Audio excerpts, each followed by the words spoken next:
Assalamualaikum warahmatullahi wabarakatuh. Bismillahirrahmanirrahim. Alhamdulillahirabbil alamin.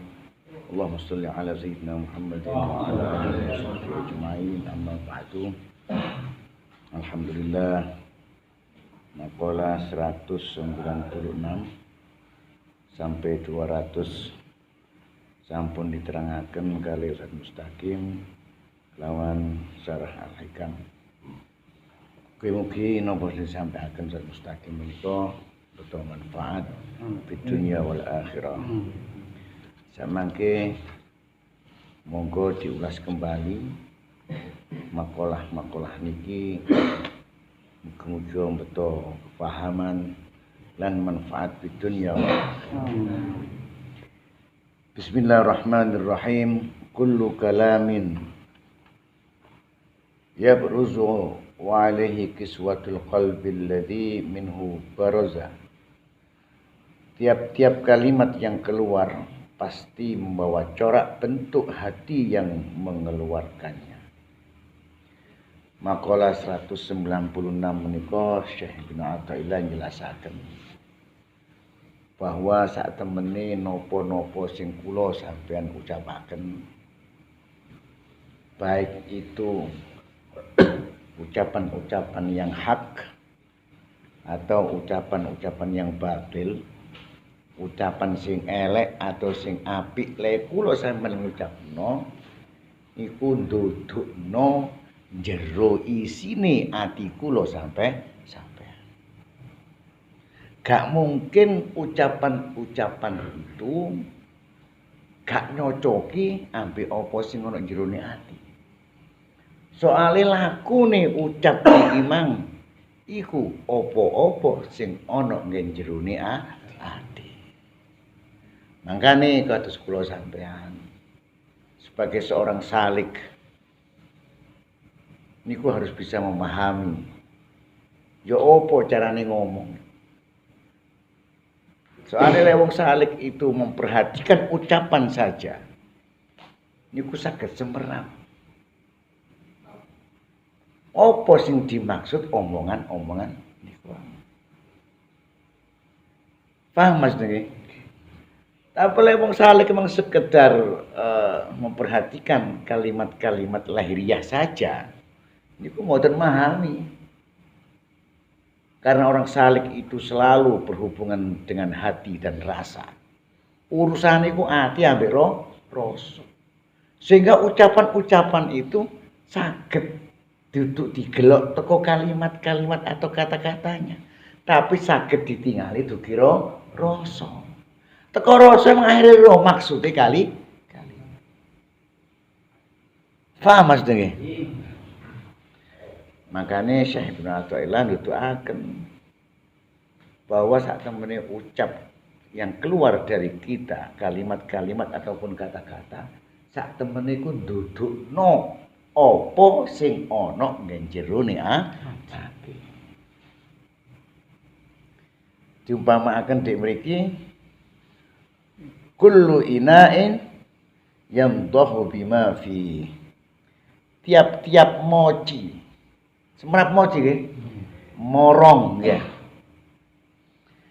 Pasti mengeluarkan yang terisi apa yang ada di dalam. Sampeyan rumoci ya? Moci ceret enggak? Ceret mawon. Le ceret niki disok liwat nun sewu misale cucuke ceret iki dianggap ucape ceret. Moko sing metu iki jerone ceret napa njaba ceret? Artine jero atine. Dadi wong lek ngomong iki wis pasti sing ditokne iku apa ora sing jero Artine sak temene lek kula nate singen sanjang bahwa ucap, laku lan sikap kula sampean iku sak temene ndudukno jati dirine sampean. Eling ajaran iki. Ndudukno asline ngoten lho. Lek dhek mriki cuma ndudukno bahwa ucap iku ndudukno asline atine sampean iku ya apa ya siku sing diucapno iku. Jadi maksudnya hikmah dari makalah ini Maka sebelum kita berucap atau berkata-kata, delok nang jero dhisik. Artine iku ati iki sing kating metu iki mang apik apa Lek ya meneng wae kok diucapno ngono. Maksudnya seperti itu. Kemudian makalah selanjutnya. Man uzina lahu fi ta'biri fuhimat fi masami'il khalqi ibaratuhu wa julliyat ilaihim isyaratuhu. Siapa yang telah mendapat izin dari Allah untuk berkata-kata, menerangkan, maka segala kata-katanya dapat dimengerti oleh pendengarnya. Dan semua isyarah petunjuknya dapat terang bagi mereka yang mendengarkannya. Makalah 197 menika Syekh Ibnu Athaillah njelasaken saat temene wong sing angsal izin menerangkan khususnya ilmu tauhid, hakikat tauhid atau ilmu kemakrifatan. Iku dikai tondo-tondo, termasuk tondo-tondo niku napa? Omongane iku digampangno kali Gusti Allah. Lan omongane iku dapat difahami oleh para pendengarnya. Lan engka isyarah petunjuk napa? Faham. Iku ndudukno wong sing oleh izine Gusti. Loh, kalimat niki harus dipahami. Napa niku? Ketika Allah Syekh Ibnu Athaillah menyebutkan bila Allah mengizinkan orang itu berkata-kata, berarti wong iki wis ana modal ilmune, tinggal Allah mengizini orang tersebut oleh ngomong apa enggak.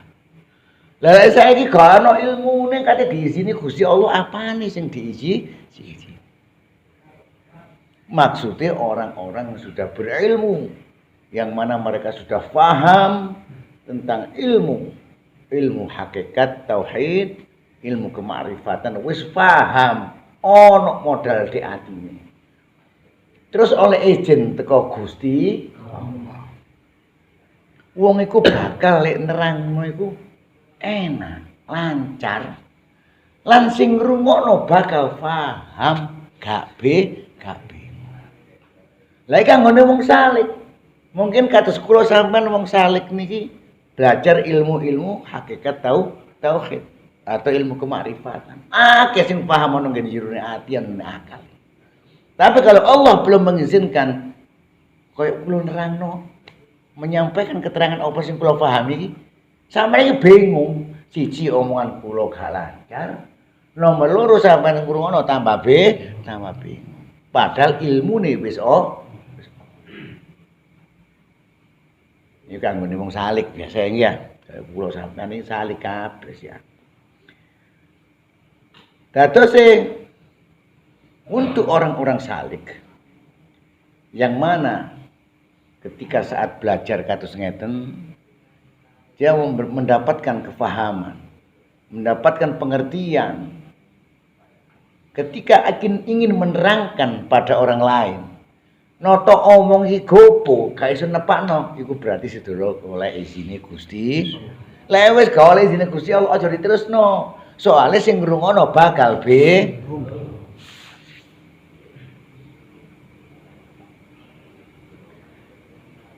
Kemudian makalah selanjutnya, rubbama barazatil haqaiqu maksufatal anwari idza lam yu'zan laka fiha bil abhar.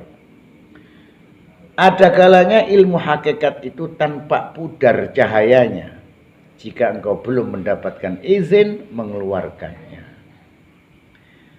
Makalah 198 iki nerusaken keterangan makalah selanjutnya sebelumnya inggih menika wong duweni ilmu hakikat, wis paham ilmu hakikat, memahami hakikat tauhid atau ilmu makrifat, paham. Tapi lek gak oleh izin teko Gusti Allah, dek nerangno iku pasti kabur. Karena akal ini adalah sebagai alat untuk menyampaikan kalimat untuk membuat satu kata-kata atau kalimat ini masih belum tersinari cahaya keyakinan di dalam hati. Jadi yang niku nggih, lek pun paham ilmu hakikat tauhid tentang Allah, tentang keseesaan, makrifat, kenal betul nang Gusti Allah. Dalam hatinya niku bercahaya. Lho apa cahaya iki mang? Sampai mencahayai akal, mampu sampai menembus kepada akal, maka akal ini mudah untuk membuat satu kata-kata atau kalimat-kalimat untuk alat sebagai menyampaikan kepada pendengarnya. Iku gampang. Tapi lek cahaya iki mang mandek ana di ati. Berarti wong iki bakal menyampaikan kalimat mang bingung. Soalnya akal ini gak kepadangan, gak oleh sinar, gak oleh cahaya teko ati iman iku mang, sehingga kate nggawe kalimat ataupun kata-kata iku bingung. Dadi akhirnya ilmu hakikat itu koyo ilang, pudar, gak jelas. Sing ngrungono ya Kemudian makalah selanjutnya ibaratuhum imali fayadani wajdin aw liqasdi hidayati muridin fal awwalu halus salikin wasani halu arbabil muknati wal muhaqqiqin. Kata-kata atau kalimat mereka itu imma karena luapan perasaan yang penuh dalam hati yang tidak dapat ditahan, atau karena tujuan memberi petunjuk pada seorang murid. Yang pertama itu hal keadaan yang masih salik, yang kedua hal keadaan orang yang sudah matang dan mendalam benar-benar dalam ilmu hakikat. Makalah 199 Syekh Ibnu Athaillah menjelaskan, mungkin ono wong ngomong masalah ilmu hakikat itu karena luapan dalam hatinya, yang mana dia memahami ilmu hakikat akhirnya meluap, mengetahui kebenaran yang hakiki, sehingga dia itu ingin menyampaikan padahal belum dia mendapatkan izin dari Allah. Maka sungguh ucapannya itu karena tidak mampu menahan luapan pengetahuan ilmu yang ada dalam hatinya. Kata sing ngeten, kaya kula sampean sebagai seorang salik yang mana mengetahui pemahaman ilmu hakikat tauhid tentang kebenaran, tentang keyakinan yang hakiki, weruh ono di perasaan yakin sampean, meluap keadaan ini, benar-benar yakin ingin menyampaikan. Paham nggih? Padahal kula sampean iki durung oleh akhirnya ngomongane iki dadi gak karu-karu. Gak iso nepakno kalimat ataupun kata-kata. Dadi sing ngrungokno tambah be. Sing nomor loro anjene wong iki bener-bener paham ambek ilmu hakikat. Paham dengan ilmu kemakrifatan dalam hatinya. Dan mereka termasuk orang-orang arif. Itu pun akan dilarang oleh Allah apabila dia menyampaikan bukan hanya semata-mata untuk memberikan satu petunjuk atau hidayah kepada niat lihat oleh. Nanti misalnya enten tiang sing ahli ma'rifat betul, dia paham betul, dan dia diizinkan oleh Allah apabila diizinkan ia berkata-kata menyampaikan ilmu kemarifatan dalam hatinya itu apabila yang mana dia menyampaikan tujuannya itu untuk memberikan satu petunjuk, tidak ada yang lain, agar supaya mereka mendapatkan hidayah Allah Subhanahu wa ta'ala. Lain niate teko iku seje. Lain niate mungkin agar dirinya dianggap hebat. Orang arif tadi ingin menyampaikan ilmu hakikat ma'rifat. Tujuan dia menyampaikan agar dapat pujian. atau mendapatkan kedudukan atau yang lain selain untuk memberitahu atau petunjuk kepada si murid, maka dia tidak diizinkan oleh Allah untuk bisa berbicara. Gak kira iso wong arif ngomong tentang kebenaran hakikat tauhid ataupun ma'rifat kepada sesama manusia atau kepada para santrinya ketika niat itu diniatkan bukan karena untuk memberitahu, memberikan petunjuk kepada orang-orang atau santrinya, tapi karena yang lain, maka ucapan yang diucapkannya pasti akan membawa kesalahan, akan membawa kekaburan dalam keterangan paham tersebut. Berarti lek wong salik sing arif, dia akan diberikan kemampuan oleh Allah untuk menerangkan apa-apa yang dipahami dalam hatinya. Ketika dia ingin menerangkan itu sekedar untuk memberikan petunjuk agar supaya manusia-manusia ini ke jalan yang selamat. Tapi lek niat teko luwih teko iku, dia tidak akan mampu untuk menerangkan dengan jelas dan tidak mungkin diterima ucapannya oleh para mustami'nya, pendengar. Paham ya? Kemudian mangkola 200 al-ibaratu qutun li'ailatil mustami'ina wa laysa laka illa ma anta lahu akil. Ibarat kata-kata itu sebagai makanan bagi pendengarnya yang berhajat dan membutuhkannya. Dan engkau tidak dapat apa-apa, tidak mendapat apa-apa daripada kecuali apa yang engkau makan. Makalah 200 niki termasuk Syekh Ibnu Athaillah niki ngandani kula sampean, terutama sing bahas niki sampean teko marine niat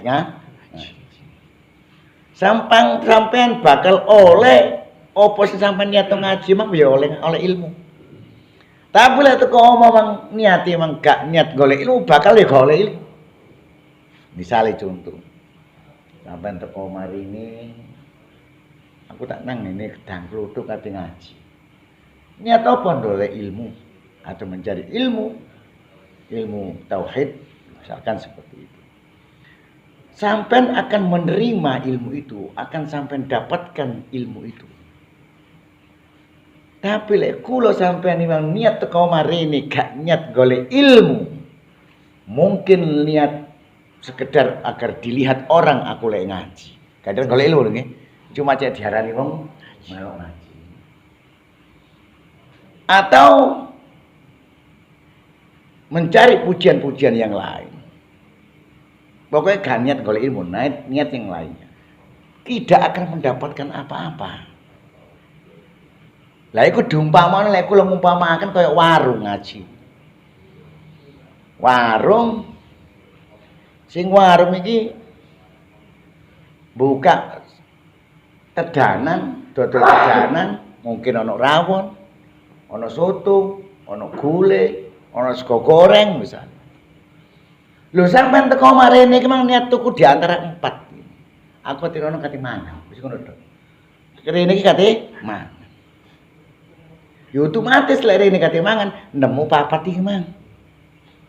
Lek gak sego goreng, sego soto, sego gulai, sego rawon. Nemu apa enggak ana iki kene? Nemu. Soale kene warung mang nyediano panganan macam sampean teko marene mangan ya wis milih ora siji. Sing ndi kok sing cocok gawe sampean mesti sampean Pak. Kan ngoten nggih. Tapi lek sampean teko marene iki mang duduk niat golek mangan. Niate sak liyane golek mangan.